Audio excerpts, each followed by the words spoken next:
Hi guys, எல்லாருக்கும் வணக்கம் and welcome back to our channel உடன்பிறப்புகள். ஃபர்ஸ்ட் ஆஃப் ஆல் ரொம்ப சாரி. ஏன் எதுக்கு அப்படின்னு பார்த்தீங்கன்னா, இன்றைக்கி நான் என்ன வீடியோ அப்லோட் பண்ண போகிறேன்னா, அந்தமான் டைரிஸோட எபிசோட் நம்பர் 5. அது வந்து ரொம்ப தாமதமாகிடுச்சு.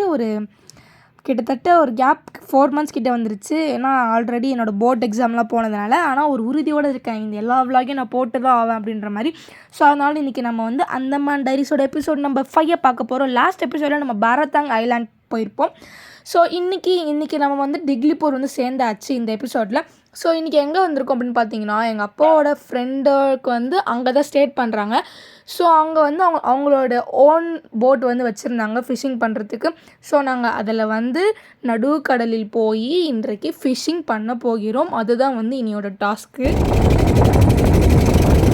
ஃபிஷ்ஷிங்கில் எங்கள் அப்பா கூட ஒரு 2 ஃபிஷ் மாட்டிருக்குங்க. நானும் சங்கீதேஸ்வரங்கள் அப்படின்ற மாதிரி நின்றுட்டுருக்கேன். எனக்கு ஒரே ஒரு மீன் கூட மாட்டல. ஒரே கவலைக்கிடமாக போயிடுச்சு. இதே மாதிரி அன்றைக்கி ஒரு நாள் அப்படியே போயிடுச்சு. ஸோ நம்ம நெக்ஸ்ட் டேக்கு வந்துட்டோம். இப்போ எங்கே போகிறோன்னு சொல்லிட்டு எனக்கே தெரியல. ஏன்னா நான் இதை போய் ஒரு 10 மாதம் கிட்ட ஆயிடுச்சு. ஸோ வாங்க அப்படியே போகலாம். ஹாய் காய்ஸ், இப்போ நம்ம எங்கே இருக்கோம் அப்படின்னு பார்த்தீங்கன்னா, ராஸ் அண்ட் ஸ்மித் ஐலாண்டில் தான் இருக்கோம். எந்த பக்கம் ராஸ் எந்த பக்கம் ஸ்மித்துன்னு தெரில. ஆனால் இது ராசா ஸ்மித்தோ அது ராசா ஸ்மித்தோ, இந்த ரெண்டுமே வந்து இருக்கு. ஸோ இந்த 2 ஐலாண்டுமே இணைக்கிறது வந்து இந்த பெட்டு. ஸோ இது வந்து சீ பெட்டுன்னு சொல்கிறாங்க. இந்த பக்கம் பார்த்தாலும் பீச்சு, இந்த பக்கம் பார்த்தாலும் பீச்சு. இது ரெண்டுத்துக்கும் நடுவில் ஒரு இன்பிட்வீனில் ஒரு சீ பெட் மாதிரி இருக்குது. ஸோ இது வந்து பார்க்கறதுக்கே செம்மையாக இருக்குது. அந்த கலரை பாருங்களேன், வேறு லெவலில் இருக்கிற மாதிரி லைட் ஷேடோட பார்க்கறதுக்கே செம்மையாக இருக்குது. அப்படியே அந்த ஹர்ட்லலாம் அந்த ஹர்ட்டு குடிசைலாம் நிறைய இருக்கா, அங்கேயே அப்படியே என்ஜாய் பண்ணிட்டு ஜாலியாக இருக்குது. இங்கே செம்மையாக இருக்குது. வேறு என்ன சொல்கிறதுன்னு தெரியல. அப்படியே வாங்க போகலாம். ராஸ் அண்ட் ஸ்மித் ஐலாண்டை இரட்டை தீவுகள், அதாவது ட்வின் ஐலாண்ட் அப்படின்னு சொல்கிறாங்க. ஸோ இது வந்து டிக்லிபூரில் ரொம்ப ஒரு ஃபேமஸான பிளேஸாகவே இருந்துச்சு.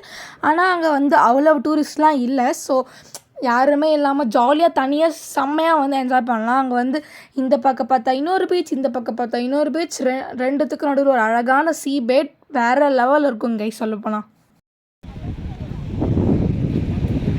இது பார்க்கவே வேறு லெவலில் இருக்குது. அண்ட் இன்னொரு முக்கியமான விஷயம் என்னென்னா, நம்ம நண்பன் மூவியோட கிளைமேக்ஸ் சீனை எல்லோரும் பார்த்துருப்போம். ஸோ அந்த கிளைமேக்ஸ் சீனை வந்து இந்த ராஸ் அண்ட் ஸ்மித் ட்வின் ஐலாண்டில் தான் எடுத்திருக்காங்க. வரும்போது தண்ணி வந்து நல்லா இருந்துச்சு. இப்போ ரொம்ப உள்ளே போயிடுச்சு. இங்கெல்லாம் கூட தண்ணி இருந்துச்சு, ரொம்ப உள்ளே போயிடுச்சு.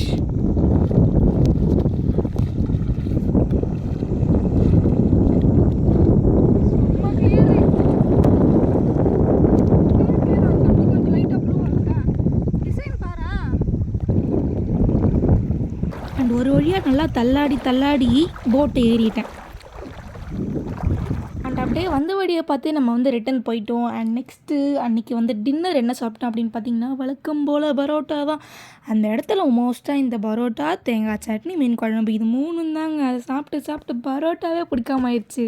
இந்த எபிசோட் அவ்வளோதான். நம்ம நெக்ஸ்ட் எபிசோடில் வந்து ஷிப்பில் ட்ராவல் பண்ணி ஹேவ்லாக் ஐலாண்ட் போக போகிறோம். ஸோ அதை நான் பார்க்கணுன்னா ஸ்டே டியூன். டாட்டா, பாய்.